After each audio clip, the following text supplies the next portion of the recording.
ಈ ಸಲ ಕಪ್ ನಮ್ದೆ, ಈ ಸಲ ಕಪ್ ನಮ್ದೆ, ಈ ಸಲ ಕಪ್ ನಮ್ದೆ, ಈ ಸಲ ಕಪ್ ನಮ್ದೆ, ಈ ಸಲ ಕಪ್ ನಮ್ದೆ, ಈ ಸಲ ಕಪ್ ನಮ್ದೆ.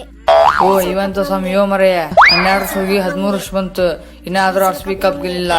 RCB ಗೆಲ್ಲಿಂದ ತಪಸ್ಕೊಂತಾನ, ಇನ್ನಾದ್ರೂ ಎದ್ದಿಲ್ಲ.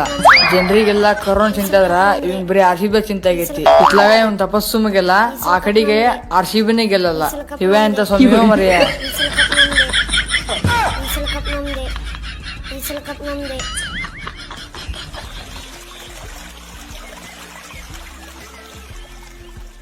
ಈ ಸಲ ಕಪ್ ನಮ್ದೆ, ಈ ಸಲ ಕಪ್ ನಮ್ದೆ, ಈ ಸಲ ಕಪ್ ನಮ್ದೆ, ಈ ಸಲ ಕಪ್ ನಮ್ದೆ, ಈ ಸಲ ಕಪ್. ಆ ಕನ್ನಡಾಂಬೆ ಅನುಗ್ರಹದಿಂದ ಕೊನೆ ಪಕ್ಷ ಈ ಸಾರಿನಾದ್ರೂ ಈ IPL ಕಪ್ನಲ್ಲಿ RCB ಗೆದ್ದು ಈ ಚಿನ್ನಸ್ವಾಮಿಯ ಘೋರವಾದ ತಪಸ್ಸು ಮುಗಿಯಲೆಂದು ಆ ಕನ್ನಡಾಂಬೆಯಲ್ಲಿ ಬೇಡ್ಕೊಳ್ತೀನಿ. ಈ ಸಲ ಕಪ್ ನಮ್ದೆ, ಈ ಸಲ ಕಪ್ ನಮ್ದೆ, ಈ ಸಲ ಕಪ್ ನಮ್ದೆ. ಹಗ್ಗೋ ನಿನ್ನ ನಿಜವಾಗ್ಲೂ ಮೆಚ್ಚ ಕುಡಿ ಚಿನ್ನಸ್ವಾಮಿ ತಪಸ್ಸನ್ನ. ನಾನು ಕೂಡ RCB ಫ್ಯಾನ್, ಆದ್ರೆ ಏನ್ ಮಾಡ್ಬೇಕು, RCB ಜಾಸ್ತಿ ಕನ್ನಡಿಗರೇ ಇರಲ್ಲ. ಹಾಗಾಗಿ ನಾನು ಯಾವ ಟೀಮ್ ನಲ್ಲಿ ಜಾಸ್ತಿ ಕನ್ನಡಿಗರು ಇರ್ತಾರ ಅದೇ ಟೀಮ್ ನ ಸಪೋರ್ಟ್ ಮಾಡ್ತಾ ಬಂದಿ. ಆದ್ರೆ ನಮ್ಮ ಚಿನ್ನಸ್ವಾಮಿ ಪಕ್ಕಾ RCB ಅಭಿಮಾನಿ, ಇವನಿಗೊಂದು ಹ್ಯಾಟ್ಸ್ ಆಫ್. ಈ ಸಲ ಕಪ್ ನಮ್ದೆ, ಈ ಸಲ ಕಪ್ ನಮ್ದೆ, ಎದ್ದೇಳು ಚಿನ್ನಸ್ವಾಮಿ. ಈ ಸಲ ಕಪ್ ನಮ್ದೆ.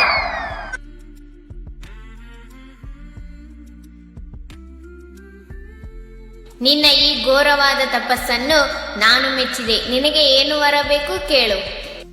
ತಾಯಿ ಜಗನ್ಮಾತೆ ಕನ್ನಡಾಂಬೆ ಈ ಸಲನಾದ್ರೂ IPL ನಲ್ಲಿ RCB ಗೆಲ್ಲೋ ತರ ಮಾಡು ಪ್ಲೀಸ್. ಚಿನ್ನಸ್ವಾಮಿ, ನಾನು ಕೂಡ RCB ಅಭಿಮಾನಿ, ಆದರೆ ಅದನ್ನು ಕಾಲವೇ ನಿರ್ಧರಿಸಬೇಕಲ್ಲ.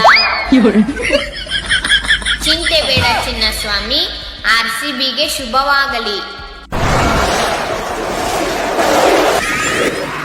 ಹಂಗಾದ್ರೆ ಈ ಸಲ ಕಪ್ ನಮ್ದೆ. ನಮ್ಮ ಸಣ್ಣ ಪ್ರಯತ್ನಕ್ಕೆ ನಿಮ್ಮ ಲೈಕ್ ಇರಲಿ. ಈ ವಿಡಿಯೋ ನಿಮಗೆ ಇಷ್ಟವಾದರೆ ಲೈಕ್ ಮಾಡಿ, ಶೇರ್ ಮಾಡಿ ಹಾಗೂ ತಪ್ಪದೇ ನಮ್ಮ ಚಾನೆಲ್ನ ಸಬ್ಸ್ಕ್ರೈಬ್